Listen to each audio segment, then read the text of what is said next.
Good evening, everyone, and happy Thursday. Normally we meet on Tuesdays, but this is a special, very special leadership edition of Dreamstruck for directors and above. This is a topic or training that we have never done collectively as a group, and also the same for compliance. So we are really thrilled and excited. The intent of it is for us to learn more about our roles as leaders in Sensi, and understanding some of the expectations, and also just offering an opportunity if you have any questions that need clarification. We'll use this hour for that purpose as well. You know, sometimes we work so hard to promote to director, superstar director, and we don't always know. You know, we congratulate and celebrate, but we don't always go back to the standards to say, okay, well, now what? You know, what does our role look like now? And we're going to find out some of that tonight. So if you could, please make sure that you are on mute. That did not automatically happen. And we're going to give the floor over to Lori Willis and also to Tia. Thank you both so much for taking part of your evening again to meet with us on this topic. Absolutely. Thank you so much for having us. As I mentioned, this is going to be a new experience for us tonight for this particular topic. And so Tia mentioned as well, we would love feedback on ways that we can make this better, because you're right, this is so important for leaders in Sensi to be able to know just what exactly is required of them, needed from them, and answer questions that you might have. So what we're going to do tonight, we have broken it out into 4 different areas, and I'm going to cover the first area. We did cover this just a little bit on our recent training with your group, and it has to do with sponsoring. And the reason we're going to bring this up again tonight is, in reality, as soon as you sponsor someone, you do become a leader to that person and to all the people that you sponsor and the members of your team. So I wanted to just give you a little bit of feedback about sponsor change requests. And part of the reason that I want to do this is sometimes we will get sponsor change requests in compliance, and they will say something to the effect of, and it's very well intentioned, hey, I talked to my director and she told me I should just call you and tell you that she's got my back and you guys need to make this sponsor change. So while that's wonderful that you have their back and we appreciate that, I wanted to just give you some information about that so that it sets you up to explain to them and have success in discussing why sponsor changes typically are not approved, even if they have your support.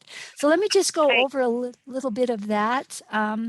I do want to tell you first, and Tia and I feel like this is going to be our Christmas gift to you, and that is, we really want you to go in and read Chapter 6 of the new Compliance Guide. It is all about leadership. It is so well written, and it comes across as a way to help you give more than you take. It gives a mention for you to know how to cooperate, or collaborate's a better word, with other leaders, directors, and above.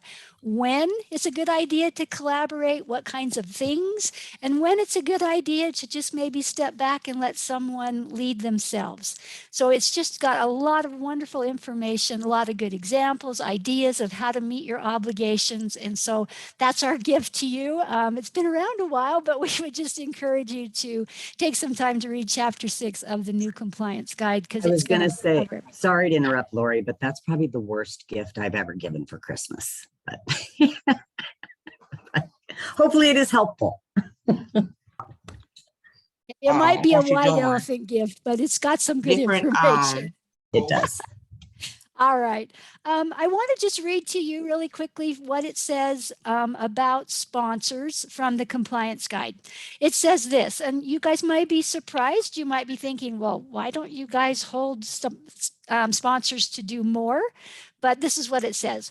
While the expectation is that you are providing support and assistance to every new consultant on your team from the moment you sponsor them, these leadership activities become required once you promote to director or above. So I bring that up because a lot of times we will get sponsor change requests that say, man, my sponsor is just not helping me. I haven't heard from her since I enrolled. I want a new sponsor. She's just not any good. what we will respond to them and say is, we quote this to them and we say, well, you know, we would expect sponsors would do that, because as you all know, if you want your team to grow and you want to have a super wonderful business, you keep that team going, you keep sponsoring, you answer questions for them, you help them to do the same and to grow their business. It helps them and it helps you. So it seems counterproductive to think that somebody wouldn't just want to do that, but there are times that consultants maybe don't have time or don't feel confident in their abilities to do that. And so that's why we say we would expect they would do that. But if they're not, your director is required to do those things. And so if you're not getting the help you want from your sponsor, then we'd encourage you to reach out to your director. So I just wanted to share that with you tonight in case you hear that and you go, what? That's really true. That's how it's set up. And again, as you read your gift, you'll find that very paragraph in there. The other thing I wanted to share with you about sponsor changes is in our standards, it says sponsor changes are not permitted except under qualifying circumstances or during reinstatement. So sometimes people get the misconception that if a sponsor's not helping, then we'll make the sponsor change. Or if a sponsor has a standards violation, then we're going to make that sponsor change. So I wanted to just cover that that's not actually the case. Let me first tell you what a qualifying circumstance typically is. A qualifying circumstance is typically something of a legal nature, like a restraining order that would prevent consultants from having contact with each other. So if someone were to submit a sponsor change request and say, hey, I've got problems with my sponsor, we had to get the police involved, those kinds of things, then in those situations, we will say, well, if you can send us documentation of your visit with the police station or what they've said, their report, or a restraining order of that nature, then we'll take a look at that to see if it meets qualifying circumstances. It's not 100% guarantee, but if they can send that to us, then we'll review it. And there might be a window there for a sponsor change to be made. So I just wanted to let you know that that's typically what a qualifying circumstance is. And then the other way, obviously, is to cancel your account, which we hate to see that happen, and we don't recommend that. But if someone truly wants a sponsor change and can't get it any other way, then that's what they would need to do, is cancel their account. Then they can reinstate in 6 months. And during the reinstatement process, they can select another sponsor. So I'm hoping if you guys have any questions about that, you'll put them in the chat, because it might seem a little different maybe from what you've heard, but it is all outlined in the compliance guide. So I want to give you just a couple more examples of requests that we get, or reasons that we get sponsor change requests to help you, because you may be asked that from downline members as well at some point. I did say that sometimes they will email in and say, my sponsor is out of compliance for this, and so that's why I need to have a sponsor change. Just so you know, if a sponsor, first of all, that would need to get reported. We would need to validate that that was a true violation. If it was, then what we do is we work with the sponsor to take care of anything that needs to be addressed. But we don't make the sponsor change, we just help her get back into compliance, okay? Now there's one exception to that, and that would be if the sponsor did something that was really egregious and it led to her account being canceled, well then yes, her downline's all gonna roll up to her sponsor. So sometimes people are confused that, hey, my sponsor's not doing anything for me, and this other person, she said she'd help me and she's been amazing. Well, typically that other person is in somebody else's tree, and we just don't do that. So if a sponsor change was made, they roll up, it's going to go to the sponsor's sponsor. So I just wanted to make sure everybody is clear on that as well, because I'm sure you may get some questions about that. Personal conflict. We'll get people that say, I just don't like my sponsor. She's mean to me. She's rude. She makes awful comments. And while that may be true, and we truly don't like to see that happen, we're not going to get involved in those kinds of things, because as you know, there's always two sides to a story. And so we can only, help by addressing compliance issues with a sponsor. Again, not make a sponsor change, but if it's a a conflict between the two of them, they're just going to have to work it out. Or I will let you know that we will say, if you can't work with your sponsor, we'd recommend you work with your director. So they've always got those two avenues for support. Let's see. I think I've about covered most of that. If the sponsor or the director are the same, some of you are in that situation where you're a sponsor of somebody, but you're also their director. In that situation, if they're saying, well, my sponsor is just not helping me, it wouldn't be smart of us to say, well, just go to your director because it's the same person. So in those situations, what we would do is we would say, you know what, we don't make sponsor changes, but we'd be happy to reach out to your sponsor / director and let her know of your concerns. And then you guys could work out whatever the difficulties are. But if you want us to do that, then you need to reply back. And number one, give us your permission to use your name during that conversation because it would be used. And then you need to send documentation of what you're saying she's not doing. If she's not giving training, or you've reached out to her and asked for assistance and she's not helping you, we need to see documentation of that. So I share that because I want you to know we're just not going to take their word for it. We need to make sure that what they're saying is valid and true.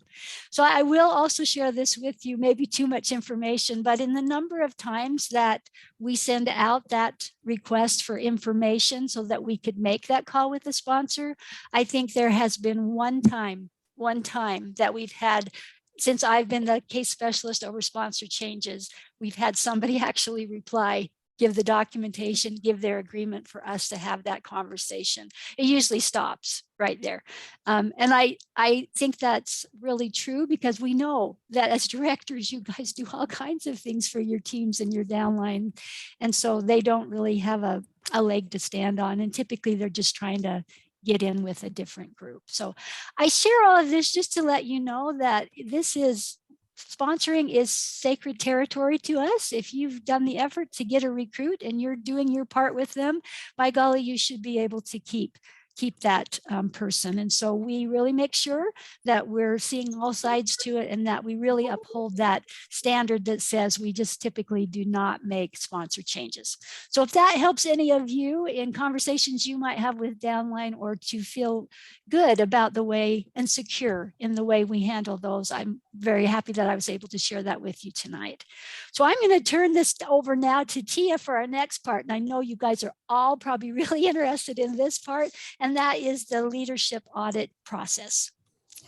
Thanks, Lori. And that was some really good information because it's important and we get those quite a bit, the sponsor changes. So I think that's some really good information you provided. All right, so let's talk about leadership responsibilities and then our audit process, our leadership audit process. So again, a lot of this information is in chapter 6 of the compliance guide, really good information. So becoming a Sensi leader, promoting to a director or above is a huge accomplishment. We know without you guys out there, we wouldn't be here. So we do appreciate you. It also comes with some additional leadership responsibilities. While the expectation is that you are providing support and assistance to every new consultant on your team from the moment you sponsor them, the leadership activities outlined in the compliance guide, and that we'll be discussing tonight, become required once you promote to director or above. So how you decide to fulfill your leadership responsibilities is ultimately up to you. Everyone's, we know everybody has their own flair, they're a little different. There's no one exact cookie cut right way to do this, right? But we can help you with some critical categories. And it's important that you focus on the categories that we're going to talk about because upon request, you will be asked to provide documentation to Sensi Compliance showing your good faith efforts in the following 4 areas. So when it comes to leadership, we've tried to kind of break it down. There's 4 areas. Number 1 is providing assistance. 2, providing training. 3 is communicating regularly. 4 is providing team interaction. So to help you understand those, because that may mean different things to different people, we provide this info. We have some really good information in chapter 6 compliance guide. We do recommend that you work closely with your upline leadership and collaborate with other leaders to decide how you will lead your team. This is not an inclusive list of leadership examples, and ultimately how you fulfill your responsibility in these 4 areas is up to you, as long as you meet the requirements. So, since you will use the compliance guide leadership standards as a framework for reviewing documentation you provide in the event of a dispute, analysis, audit, or review of your account. For this reason, we ask that you always, probably the best advice we can give you is always document your leadership efforts. This not only prepares you for a potential audit, but it's a great way to track all the great things you've provided to your team. And some people, year after year, they'll look back and say, okay, what were we talking about in the fall? Or what were, so it's some good information for you to refer back to as well. So let's talk about leadership audits. Leadership audits assist in determining if a leader is meeting their leadership obligations in the 4 areas we talked about. While there are multiple account audits conducted in compliance, tonight we're just going to focus on the leadership audit portion. So let's talk about some of the specifics related to leadership audits. First, who can be audited? Any consultant that has achieved director or above status can be audited for leadership. Who can request a leadership audit of another consultant? It is the direct upline SSD.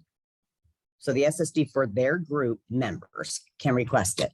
We also do get requests of SSDs further up the line, and we will take those into consideration, but we do ask that you kind of keep it to the SSD right above them.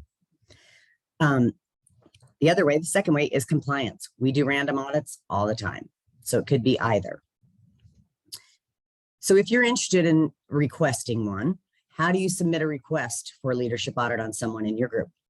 You send a very, very, very, let me emphasize that, very detailed email to compliance@Sensi.com. We want you to be really specific in your request. We want you to literally explain which of the 4 areas this leader is not providing to their down, where they're not meeting, right? Which of those 4 areas. We'll want you to provide detailed information as to why you believe a leadership audit is necessary. And this should include any discussions, coachings, trainings, etc., that you personally have provided them. Because we don't want it to be like, okay, they never hear. I'll tell you, when we first rolled this out, I literally contacted a consultant and they were like, really? Because I haven't heard from my SSD in 7 years. I was like, okay, yeah. But we do want you to include specifics, right? So we want you coaching them and training them just like you do with, your whole team. So we want that information as well. Include all specifics as to what you feel the leader is not doing for their team. One thing I want to mention here is we do ask that you understand, we do get requests sometimes where, the requesting consultant will say, well, they're blocking my pay. And that is such a touchy subject. One that I do not allow anyone on the compliance team to discuss with a consultant. We don't get into blocking someone's pay. We don't want in any way to be accused of or look like some kind of, like you hear the bad things about pyramid scheming and all that. And we don't want to get into that. That's not a compliance role if they're blocking your pay. Now, if they need a bonus buying, inventory loading audit or something, you can contact us for that. But we don't want leadership audits to be based off of their blocking pay, okay? Does the leader being audited know who requested the leadership audit? No, we don't share the details of who did it. Now, most people could figure it out if they wanted to, if they could assume almost it's their SSD, which they typically don't. They're usually so, they're nervous and not happy about the audit. So we don't tell them if we pulled it at random or if it was reported to us. We don't share any of the details of that. The initial leadership audit notification. So compliance will contact the consultant and we will request that they provide all documentation proving that they have met their leadership requirements for the previous 3-month period. So for 3 months prior to when we contacted them. Then there's basically 2 things. If the documentation provided meets all leadership requirements, then the consultant is released from the audit process. If the documentation does not provide proof of meeting all leadership requirements, the consultant will then move to what we refer to as leadership probation. And that gets a little more serious. When a consultant is placed on leadership probation, they will be required to provide documentation proving they have met all requirements each month for a period of 6 months. Leadership bonuses, so not your commissions, not your PRV commissions, that stuff, but your leadership bonuses are typically going to be held during the probationary period, but they will be paid out to the consultant upon successful completion of the leadership probation. Successful completion was the key word there. Okay. During the probationary period, monthly updates will be sent to the consultant on probation and to their sponsor director. We typically will copy them on any violations and on audits. The sponsor director, star director, and SSD. Potential outcomes of a leadership probation. So when we're all said and done, if their obligations are being met, any held bonuses will be paid to the consultant. They're released from their probation. If the obligations are not met, the account will be changed to a non-leadership account and any downline members will be rolled up. So what can you do now to be prepared if a leadership audit is requested of you? I cannot say it enough. Document, document, document. Document everything you do to show you are meeting their leadership obligations. Now, I'm not saying you got to document, oh, Susie called and asked me what the sale was about, or, but you can put the name that you took the call, those kind of things. Really, really, really important. And I would love, when we first rolled this out, I told Chuck, and I thought, actually, I had kind of identified like 10 SSDs. And I wanted to at least run 10 or 20 of them through it so they could see what it's about, right? Because we want you guys to be prepared just as much. That did not go over well, so we did not do that. But it is critical that you do make sure you are documenting. Don't let it be an excuse because we haven't reached out about an audit. Just please document it. It makes things so much smoother.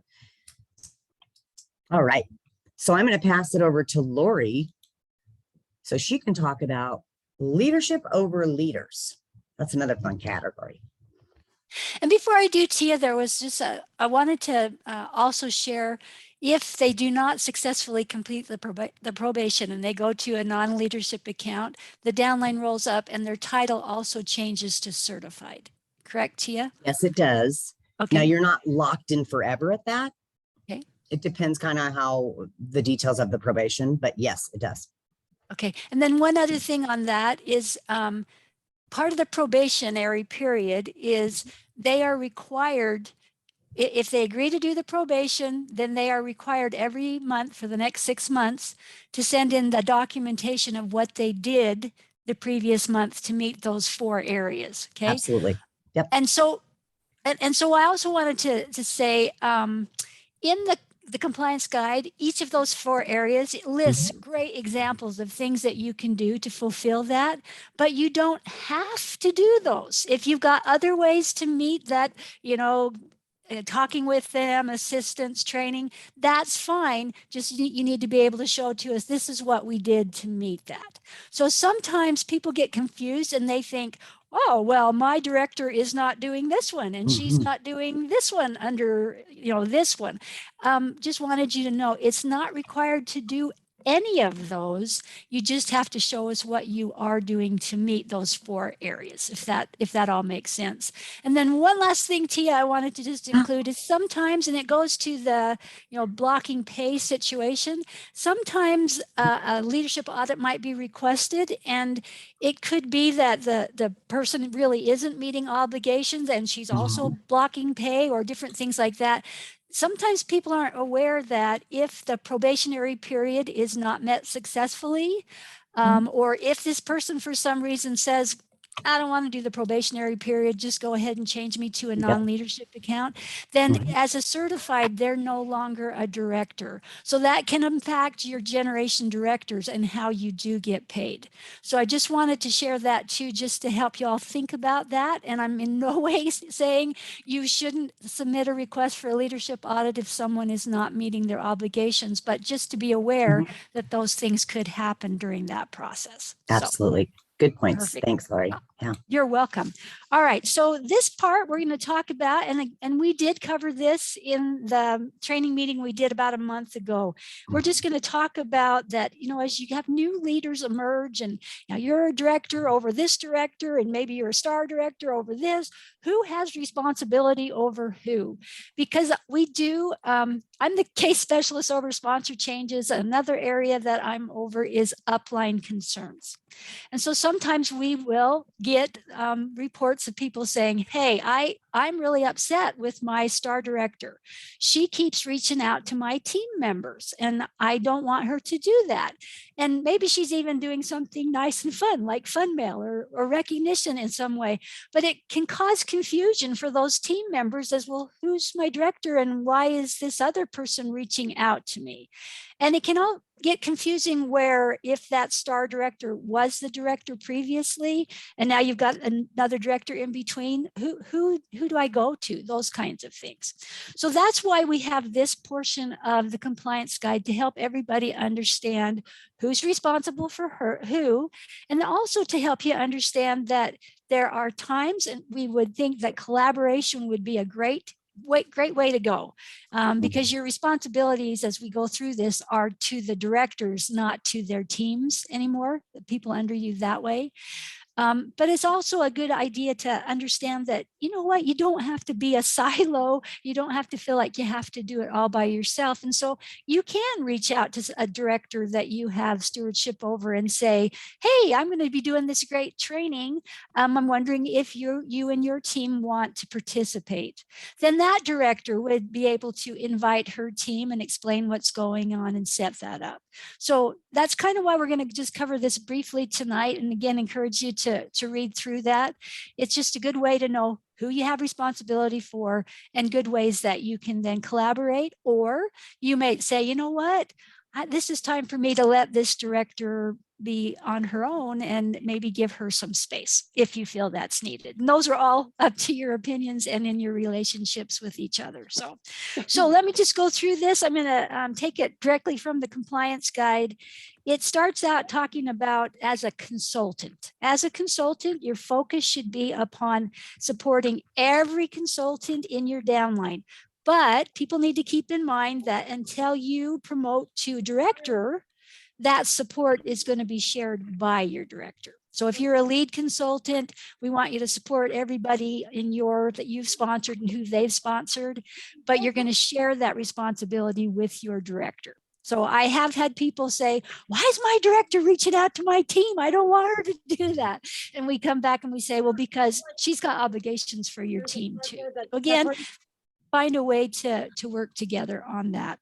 So let's just go over, as a director, your immediate focus, again, needs to be upon your frontline and each person they sponsor down to another director. But it's no longer your responsibility to lead their team. So instead, you get to work with the director, but not with their team members. So we would encourage you to do that. As a star director, again, the focus needs to be on your team and in providing leadership to the directors in your downline as they lead their own teams down to another star director, because that star director is then going to have leadership over the directors under them. And as a superstar director, sometimes this gets confusing because we're used to providing support for a director underneath you. As a superstar director, your focus again should be on your team and in providing leadership support to the directors and star directors in your downline who are not under another superstar director. Sometimes it feels like you hit superstar director and it's such a big accomplishment and you want to run with it with your team. You want to do all the good things you've seen other superstar directors do, but maybe your superstar director that's above you is feeling like, oh, I need to still help her. While that is very good, if that's an agreement between the two of you, if you want to collaborate, that's great. But you just need to understand, as a superstar director, you have no leadership obligation or responsibility to another superstar director. So if you guys want to collaborate, that's great, but you can't go to that new superstar director and say, hey, this is how I think you need to do this. You can say, hey, I'm doing an incentive with my team, my group. Do you want to do it too? Those kinds of things again, but you can't reach out to her directors downline in any way and invite them to things. That falls to her. They are hers, her responsibility. So I just wanted to remind you of that again tonight. I think, as I said, it's a really sweet thing as you can find others to collaborate with, to share ideas with, and sometimes they're going to want to participate and sometimes not. One other thing that I shared last time, and I'm going to keep preaching it throughout my years at Sensi, I just want you to remember, and it says it so specifically here, your focus should be on your team. Be sure to keep your team growing, healthy, and happy. You would not want to get in a situation where your team numbers are dropping. Maybe you've got people promoting to director and then their teams are being pulled away from your team numbers. And then all of a sudden it's difficult for you to meet the TWV requirement to get paid at your director title. So be sure that you're keeping up with your team, you're continuing to recruit, and in fulfilling those 4 areas, if you're doing that, then you're going to have a good, healthy group of people, individuals that trust you, that are getting what they need from you, and are able to promote and build their own businesses. So that's a good reason why we have those 4 areas. It helps you and it helps them as well. So we are almost to the end, but Tia has one more section, just some little tips, do's and don'ts kind of things that would help you. And then we'll get into the question session. Thanks, Lori. One thing I wanted to note on that, sorry, I have people waving at me through the window, sorry. One thing I wanted to make note of on there is, I know when I was the one doing the audits, we would reach out and we would get this documentation from a consultant, and it's all of their SSD's information. So I know that a lot of the SSDs request or require their downline members to be part of their Facebook page, right? We ask that once somebody becomes the director or SSD, or I mean, even if they're, below a director or other, they can have their own Facebook team page, whatever. But we do ask that once they become a director or above, that you allow them to really branch out and have their own page, because when it comes to an audit, they cannot provide, oh, well, my SSD sent out this, my SSD did this.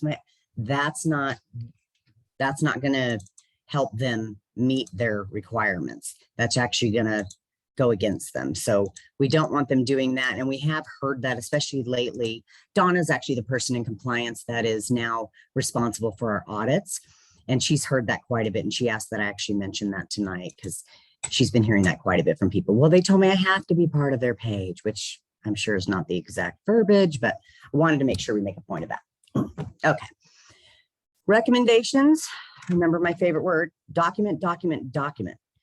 And when in doubt, don't interact with another director's, star directors, or superstar directors team without that person's director or above express invitation to do so. And I know it gets hard, like Lori talked about, you build these relationships, and it feels good, but we want you to really respect and kind of like, you raise that little bird, let it out of the nest and do its thing, right? Compliance does not, we wish we were never asked to, but we do not get involved in drama or personal conflict. As much as people would love us to, we don't do that. We only get involved when a violation of the Sensi standards or the compliance guide has occurred. We don't recommend that leaders become involved in drama or personal conflict of their downline members or leaders either. And I know that can be really hard because you're listening to them, and you're feeling for them, you empathize with them. But if you get too involved in your downline or leadership drama, it causes you to take a side, and it can cause a leader to take a side, which results in, it causes issues with respect for other leaders, right? And they kind of know this and they feel it, and it's just a big downer. We don't want to be about that. We want to be about lifting everybody up and helping them. So how you treat your upline is likely how your downline will treat you. When another director's downline reaches up to you and wants your leadership and training, you are definitely free to work with them. And we do hear that quite a bit.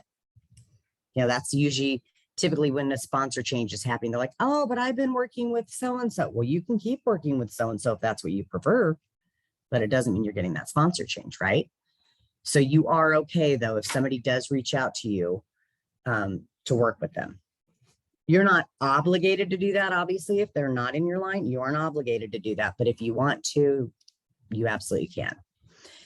Directors and above cannot reach down to consultants they don't have leadership for. So please be mindful and respectful of their immediate upline director or above. Okay. I think that about wraps it up for me. Good job. So I can see there's a couple of questions over here, and if I'm missing any, Teresa, if you'll help keep us on track. One of them that I'm looking at says, what if it's a sponsor with another company who is not leading their team? In that situation, another direct sales company that they're a member of, we would encourage you, if that's what you find out and that's concerning to you, you can submit a violation report to Sensi that says, hey, my sponsor or whoever is participating in another direct sales company. Then what we do is we reach out. Well, we have to have proof that they are.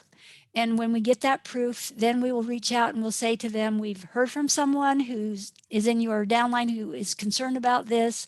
So you'll need to make a choice if you want to stay with that other direct sales company or if you want to stay with Sensi. And if they decide, well, I'll stay with Sensi, then they just have to send to us proof that they have canceled their consultantship with that other company. If they don't do that, then is it all downline members, Tia, or just those that are concerned would then roll up to the sponsor? It's whoever wants Complaints. to. We Yeah, don't reach okay. then out to the rest of the downline and make sure they know they're selling Pampered Chef or something. FYI, I love Pampered Chef. So, yeah. So just the person that's complaining, they would roll up to the sponsor. So Yeah. hopefully that answered that question. And sometimes that will be said in a sponsor change request. I don't want to be with my sponsor. She's with Pampered Chef. And we will then go through that same process. If they're going to cancel that Pampered Chef consultantship, then we wouldn't need to make the sponsor change. So let's see. It looks like we had a question about blocking pay. Carol, you gave a great answer. I'll just add to that. So you get, as a superstar director, you can get paid on your first, second, and third generation directors. Sometimes you might, maybe let's say you have a fourth generation director that's doing really well, but your third generation director, maybe she's just bonus buying, or it would appear that she's bonus buying to maintain her title, which then that impacts you because she remains your third generation so that you're not getting paid on the fourth or generation. So I'll just add that to Carol's really good answer. The 4 requirements, Tia, let's share that with them again. Yeah. So we want to make sure you are. Anybody remember? Oh, they're all muted. You guys are lucky. Providing assistance, providing training, communicating regularly, and providing team interaction. And there are, like Lori said, some great examples of this in chapter 6 of the compliance guide that we recommend you go through. But those are the 4 areas. Okay. Another question I'm seeing is, I am a director with a frontline director. So she's first generation to you. What is my responsibility to that director? It's to just let her know that she can come to you if she has questions. You can also reach out to her just to see how she's doing. You don't have the obligation to offer to collaborate with her, but that's a great idea if you wanted to. What you can't do is to reach out to her team. So any interaction would need to be with her only and not her team members. So what can unless we do? Of course they ask for it, right? Exactly. Oh, thank you, Tia. Yeah. Exactly. Yeah. Okay. I know one of the struggles when I first joined compliance, so I've been here almost 12 years, been in compliance like 5. We used to get these requests. I want a no contact order. I'm like, we're not the police, and that's not what Sensi's really based on. So we do not, let's kill that rumor. We do not have a no contact form that somebody can fill out. We don't want to, encourage that. We want that I didn't want to just say sisterhood, brotherhood, whatever, but we want that like family feeling and that supportiveness.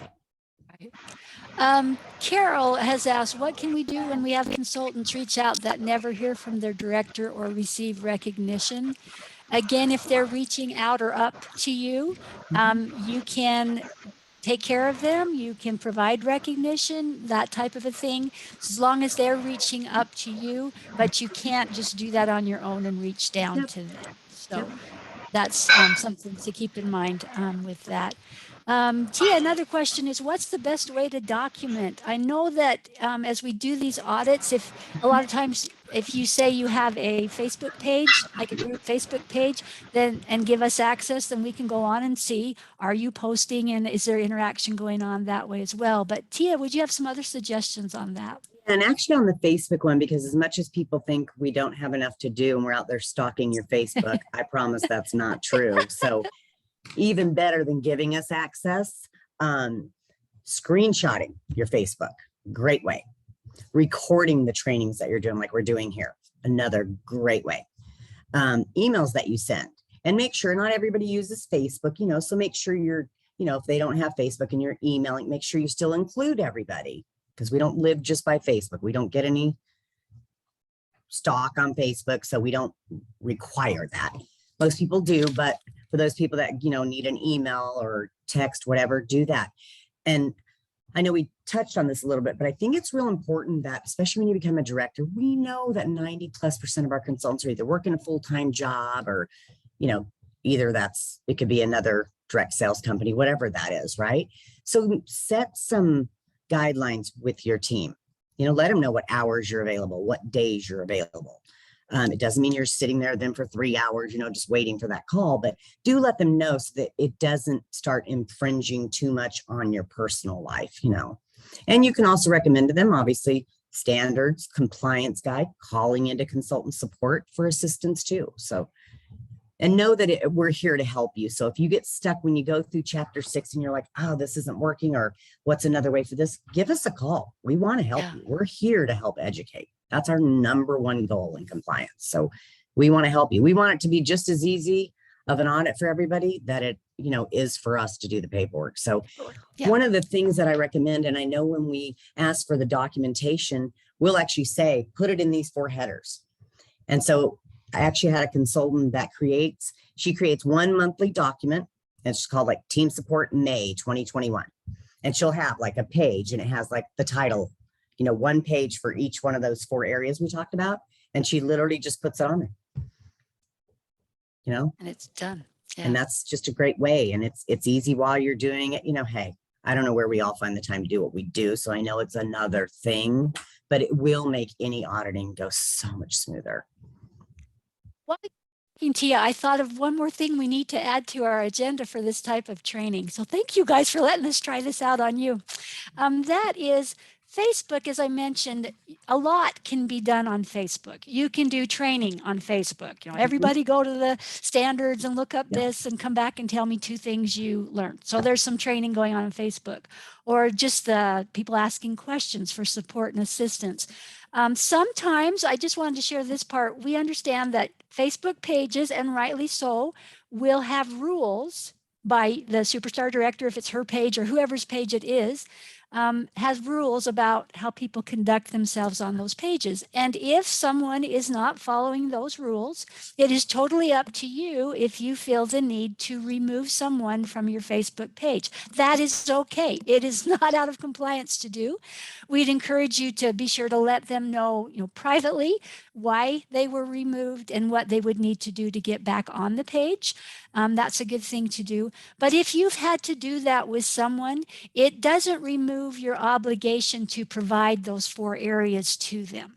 So if you had to remove them from the Facebook page, then you'll have to find a different way. For example, if you're doing some kind of training on Facebook, then maybe you're going to have to send them an email with an outline of that training or something of that nature. You'll have to find a different way to provide that to them. So we sometimes will run into that. She removed me from the group page. Oh, yeah. I'm like, well, there's obviously something you did to get. page. So I just wanted to bring that up tonight too. Again, you are not wrong to have rules and to remove those who are not following the rules, but just make sure that you are still taking care of them in other ways. So let's see, what other questions have we missed, or we got them all? One of the points on that, Laurie, is also at times when, let's say a director reaches out to their SD or SSD and says, I don't even want you to contact me anymore. I don't want you to contact me, whatever. That is also that is actually the one real exception that, you know what, if they put that in writing, then you don't have to provide anything to them. So you can then remove them from your pages. You don't have to email them separately. That was their request. And we will get those people. It's funny how many of those consultants come back and say, they're not providing me with any information or any leadership, anything, and we're like, well, you put it in writing that you didn't want them to. So if you want them to start again, you could very nicely ask them to, because you've already asked them not to. Yeah. So just keep that in mind, because we don't want you to deal with that kind of drama and stuff. And if they don't want it, let them move on. Yeah, you have time for other things. Yeah. One of the questions says, if a director does his or her part, but several on the team do not interact or respond, is the director covered as long as he or she provides the 4 requirements? Absolutely. You can lead a horse to water. You cannot make them drink. As long as you're making it available, you're covered. You don't have to show that they read it, or that they participated, or that they liked it, or that they hated it. You just have to show that you did it. So absolutely. Yeah. Another question, would it be all right to send postcards to my director's team, or would that be against the standards of Sensi? I've been sending postcards to them, but now I'm not sure if it's okay or not. That's kind of a fine line. If it's recognition type things, their director should be doing it. But we are at Christmas, and we will get questions at Christmas. Well, can I send Christmas cards to members of another director's team? And typically for those kinds of things, and I'll let Tia talk a little more to this, we don't make a big deal about that. That's just a happy thing and a nice wish. It's not in any way promoting Sensi business as far as helping them earn more PRV or providing training, those kinds of things. So we don't really see that is a problem, and don't really take action about that. But Tia, you maybe have a little bit more background on that, and I'd love to hear your comments. Yeah. And I actually agree with what you said, Laurie. So one of the things I think that, I'm just going to be real, it really kind of breaks my heart, is when someone calls in and they're like, my SSD sent out Christmas cards to everybody, or holiday cards, whatever, or a congratulation to my downline member. And it's like, don't you think your downline member appreciated that it wasn't just you that acknowledged them? Like, I'd like to be, acknowledged by multiple people, right? So those things, we kind of think I feel like it's really petty. So only if, I feel like if you want to send holiday cards, you want to congratulate them, I feel like you are fine to do that, unless that director over that group has specifically asked you not to. Because once it gets to that point, there's usually something else kind of going on. And so at that point, then we'd say, please don't do it, because then we find that, sometimes then they start getting all kinds of stuff and gifts and everything else. And so it takes away from that director. So respect their wishes, help them as much as you can. But like Laurie said, you can lead them to water, but you can't force them to drink. And yeah, that's all you can do, right? Yeah. And we have another question that kind of goes along with what you just said, Tia. I have a downline that refuses to add her people to our team chat for training and guidance. She wants to lead them her own way. If that downline is not a director title, then the director, as we talked about earlier, still has obligations to that person. So if I would think it would be, in that case, the director could ask that person if she wanted to be added to the chat. I'm not quite sure how that's going on, that she's not able to get them added to the chat, but it is within that director's right to invite them to be on that chat. Now, if that sponsor, when she becomes a director, then it's up to her.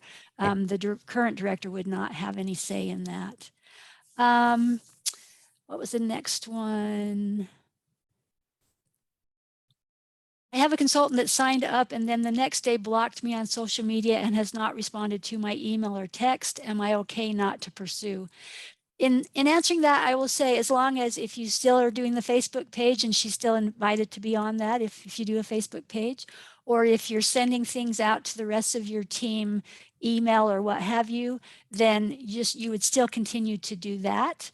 If she comes back, as Tia mentioned, and says, hey, I don't want to get anything more, just leave me alone, then you can say, okay, that's fine. I won't do that. But keep that documentation in case she comes back and says, hey, my sponsor or my director is not doing anything for me. Just keep documentation of that. Absolutely. So, awesome. Okay, I think that answered that question too.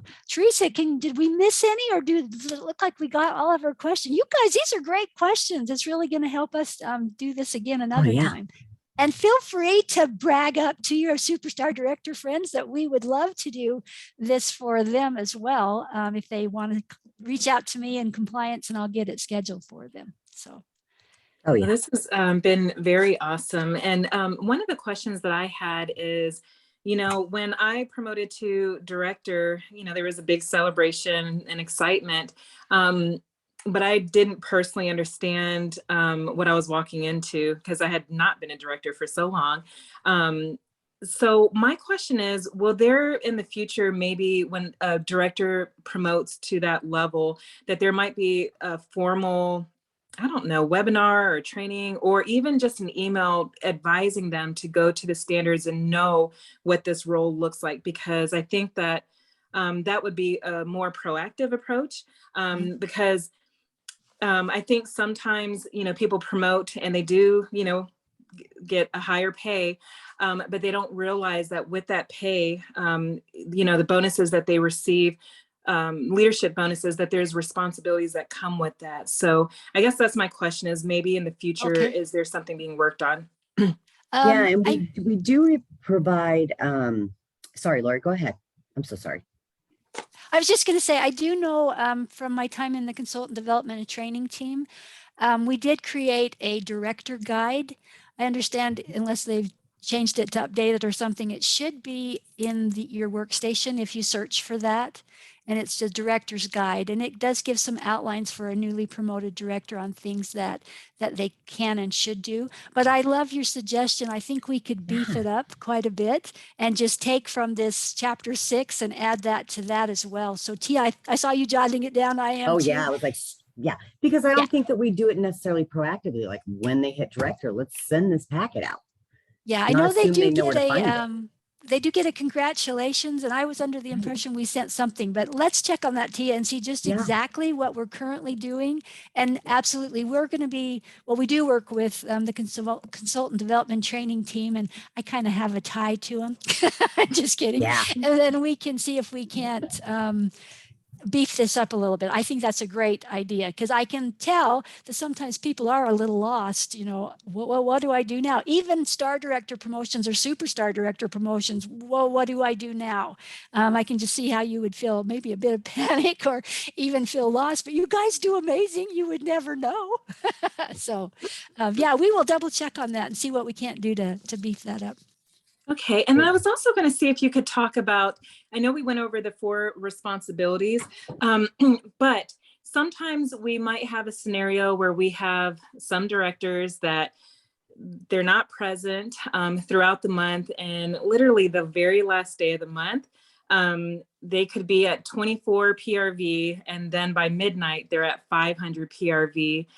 Their team has done a remarkable job, you know, somehow, some way. And on that last day, last hour, they are paid at title because of that minimum effort, is what I would consider it to be. But can you kind of talk about that? I don't think it's bonus buying, but it's definitely a trigger. Well, and we do kind of consider it a portion of bonus buying, because you're kind of buying your title, right? Now, it doesn't mean everybody that waits till the very last day of the month, you know, 5 minutes before, that they're, you know, that anything they enter, you know, we see it like $501, $502, whatever. It does not mean that they're bonus buying, right? But if you see a pattern of this, you can absolutely call up and request we do a bonus buying audit. And we can absolutely do that. So you And I will, Go yeah, ahead. and I will add to that, having been over bonus buying as well, what that's going to include, and sometimes you will be disappointed because in those orders that get submitted on that last day of the month, if we go in and those orders, and please know we don't broadcast this to people, so we're not encouraging bonus buying, but if we go in and we see that all of the orders are in their name, then we're going to reach out to them and ask for proof that they have customers. Do they have receipts for those orders? Was it for a fair and show? Do you have a contract? We're going to ask for proof of what that product was purchased for. If the orders do have names and we look at it, is it shipping to a customer?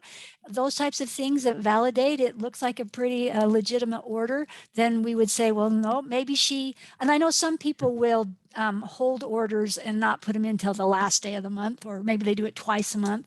But that's what we look for, is just, does it look like these are actual legitimate orders, or does it look like somebody is bonus buying the option for them to get paid at title? So that's kind of what we're up against when we do those audits. But I do want you to know, if there's questions, we'll reach out and we'll say, hey, we just need to find out, do you have customers for these? There weren't customer names on the orders, and do you have receipts that you can provide to us? So we do, that's one of the Federal Trade Commission things. They really require us to be on top of bonus buying, and we do a really good job of looking through all of that. So Tia, is there anything you want to add to that? I do, because you're going to be the first group that knows this. Keep it on the down low now. I just got approval this week, so compliance is now starting to do proactive bonus buying audits. Yay. I know not everybody gets excited about audits, but we are going to do that proactively now, because what we find is, like Lori said, a lot of times you'll be disappointed because what you think is, most people think if you're entering it that last minute, it's got to be bonus buying, right? That's not always the case, but we are going to be doing that, because we have found that when we reach out to them, even though they may be okay and they pass it, boy, do we see a change in their behavior. And we start to see things like the customer name being added on and their information, because during our bonus buying, we can absolutely reach out to customers and validate and verify. And that's where, in addition to the documentation of your leadership, receipts, so critical. Yeah. So keep that in mind, but we are starting to do those. This group is our first group. Just kidding. No. I just saw a question that I wanted to just add to. Misty, thanks so much. It says, as a director, I feel like having a SSC on my team, or even a SC, and trying to have them be responsible for their teammates doesn't always work. So we as directors are still responsible. I feel like I'm shouting out my frontline, but my SSC may not be, so they are left out. So I should be stepping in or no, if that makes sense. What I would say here again is that you as a director do have responsibilities to those team members. But if you've got a star consultant and a superstar consultant, they're not that far away from promoting to director. So if it were me, I would probably talk with them and explain, as a director, I have obligations to my whole downline, which includes your team, the people that are under you. And what works for you, I want to do recognition for them, and I will. How can we work together on that? Or is there some way that we can, collaborate and do this, and they're going to feel support from both of us? Because you don't want to take away from her as a sponsor to shout them out or congratulate them or those types of things. So I would really open that communication now with them and find out, is there a way we can work together to achieve both of us being able to do the recognition for them. Right. You're going to create that bond with them. And then as they promote to director, it's just sweet what you've already established. So. Right. Just make sure everything's documented, because you still have your leadership obligations to those people under an SSC or an SC. Right. And so that's another good thing to bring up as you talk to them, help them understand what a director is responsible for. And that's why you're going to continue to provide that support. So awesome. Such a great question. I want to just toss it over. I know we're at the top of the hour here, but I did want to give an opportunity to the other superstar directors that are on leading their leaders. to see if there's any questions that you all might have or any feedback. And we can start with Amber Turner.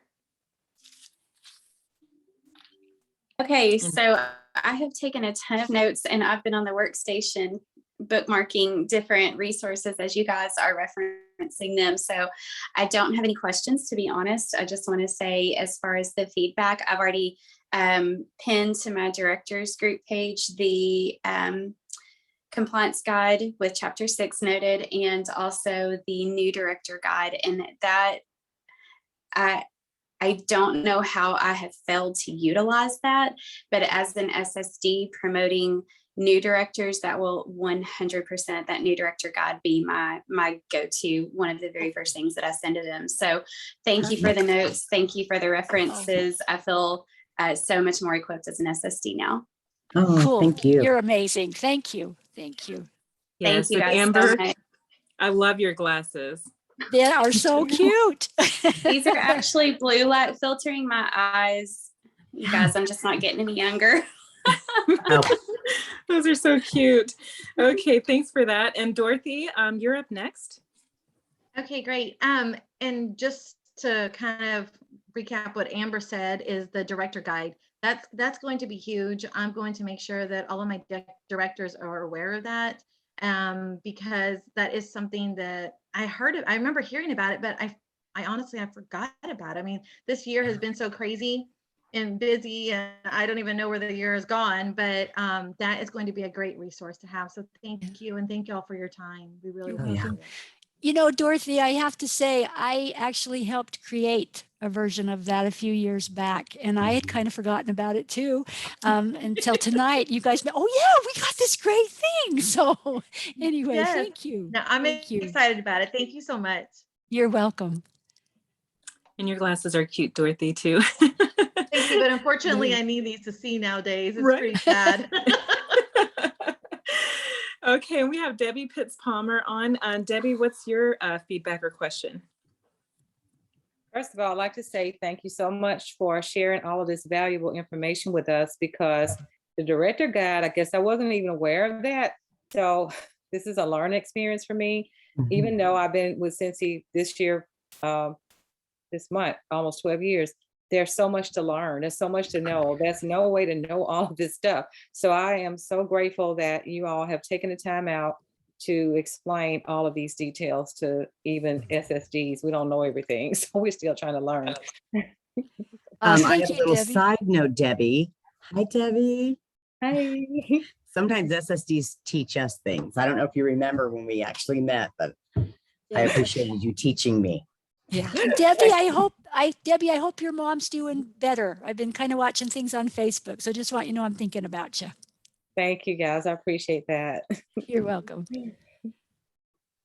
Okay, well, I think that this is going to put us at a wrap here. And Tia and Lori, I mean, we would love to have you both on every week, but we know that we can't be selfish and that we have to share you with the rest of the organization.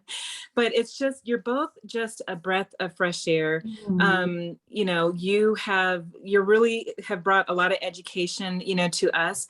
And I've taken pages of notes as well. And as Amber said perfectly, it really is equipping all of us from, you know, director, star director, superstar director to better lead our leaders. And so we wanted to do this now. So when we go into 2022, we're going to go in fresh, equipped with brand new, sparkly tools.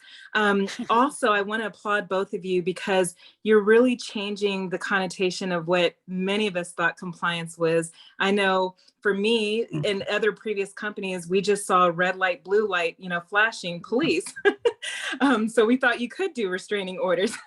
Yeah. But you know, you've been on with us a couple of times already, and the feedback that, you know, we've received from our team members is that you all are real people, that you do care about us, and that your intent is not to lock us up or to shut down our businesses. And some people might get frustrated at that because they're like, I just want them to go away. But you are so unbiased and you go, by the standards, but you also operate, from a loving place to say, we want to help someone that may not be behaving properly or exercising, the proper requirements. So on behalf of all of us, we just want to say thank you so much for all that you do for us. I don't know that many of us could do what you all do, because I'm pretty sure behind the smiles and these meetings that it can get pretty tense at times when other people may not respond to you appropriately. So we just want to say thank you so, so much. Oh my gosh. Don't get me emotional. I've already been emotional today. No, Thank you. I mean, we sincerely thank you so much, Teresa, and everybody, but Absolutely. I'm gonna get Absolutely. emotional. Stop. But I mean this so sincerely. Like, we have 26 people in compliance, and I promise you, the one thing we look for, and I can say about every person on that team, is they understand and respect our consultants, every single one of them, even the ones that like to be in violation. I mean, we do. I know. I mean, I've been here almost 12 years. Lori's been here 15. Woo. Yeah. She just got a big recognition yesterday. So Oh, congratulations. I still get Thank you. goosebumps. Thank you. Yeah. But I One do more thing I know. wanted to say too, and I think Debbie can attest to this as well, but there was a point maybe a couple of years ago where we were getting friend requests from compliance. And even though we weren't doing anything wrong, we were all kind of chatting like, why do you think they're sending us a friend request? Do you think they're looking for something? Do you think, what should we do? And there was many of us that thought that. And then we were like, well, we're not doing anything wrong. So I guess, we'll accept the friend request. But it was basically, I believe, breaking the barrier to say, we're in this together. We're in this together. Yes. So if there's any other directors, if you do get a friend request ever from compliance or Lori or Tia or anyone, know that they're not doing that to look to see if you're in any type of violation, accidentally or purposefully. They're really trying to bridge that gap to say we're in this together. And Absolutely. to the point with Debbie's mom, Lori knows that Debbie's mom has been, in the hospital for 3 weeks because she's friends with Debbie and she cares. Yep. And that's so true. And I will tell you, I think I started some of that steamrolling because at some point, nobody mentioned Facebook to me when I first got this position, right? When I transferred over, nobody mentioned like, oh, you should be on Facebook all the time. So thank goodness when I got Lori, I'm like, good, Lori, you can take over the Facebook. But so I would get this feedback from Chuck, like, be on there. And I'm like, oh man, because I had this rule in compliance. We don't friend any consultants on Facebook unless you knew them prior to joining Cincy, right? Because we didn't want you to think that. And then there was a time where I was like, fine, he wants me to do it. Friend request. And it was like within a 2-week period. And all of a sudden I started getting, I love it when they call, they would respond back and go, why do you want to friend request me? Like, Chuck told me to? No. So I do love it. I also want you guys to know, like, I do publish my cell phone. If you ever need to get a hold of me, I don't know if you want to write it down, but 208-995-0434. And you can call me. Obviously, I mean, I'd love to know how your family's doing and all that great stuff too. But if you do call me on my cell, I mean, I will always answer 24/7. If I hear it, I'm going to answer it. But if there's a fire I can help put out right away, or you're worried, or you hear things from your downline like, compliance is doing this, please don't hesitate. That's what we're here for. So absolutely. Yeah. Sorry for the friend request scare, but I No, it promise was okay. It was actually kind I of don't go comical out because there we and were search messaging anybody's each other page. like, what do you think they want? Are we in trouble? No. I was in trouble. Well, thank you both so much. Oh, Hopefully you can hug your doggies when you get home too. I'm sure they're barking for you by now. Yes. So thank you all so much. And again, if you all, everyone that's on here, if you have any questions too, feel free, to reach out. There's compliance@sensi.com. There's an email. Also, you can open a ticket through your workstation. That's kind of a trackable measure if, you know, if there's questions that you need answered. And then also your uplines are available, your star directors, your superstar directors. We're here as well. We don't have all the answers, but we're all dedicated to leading you to find those answers. So you all have a wonderful night. And if we don't chat before, I hope everyone has a Merry Christmas. Yeah. And I just want to say one last way, you can also give us a call. She is amazing as We're the so manager of desperate for phone compliance. She calls. does a great job. And we don't get very many calls and you'll get a quick answer. So please don't hesitate. Just call consultant support and tell them Laurie told them to transfer you. Or Yep. Tia told transfer. Or just tell them to Anyway. transfer you. Yeah. And we have received feedback recently where people have said, well, I called consult support and they said compliance doesn't take calls. So you may, if you don't mind, help educate them and say, yes, they do. They started doing that 5 years ago. That was the first Band-Aid we ripped off. Like, no, we don't have to just have paperwork. Let's talk. Yeah. So, Yeah. So don't anyway, hesitate. thank We are you for here for you. having us. Yeah, Oh, we've enjoyed it so much. You're so Thank you welcome. guys so Thank you much. both so much. Okay. Have a good night. Okay, good night. Love you guys. Thank you. Love you too. You're welcome.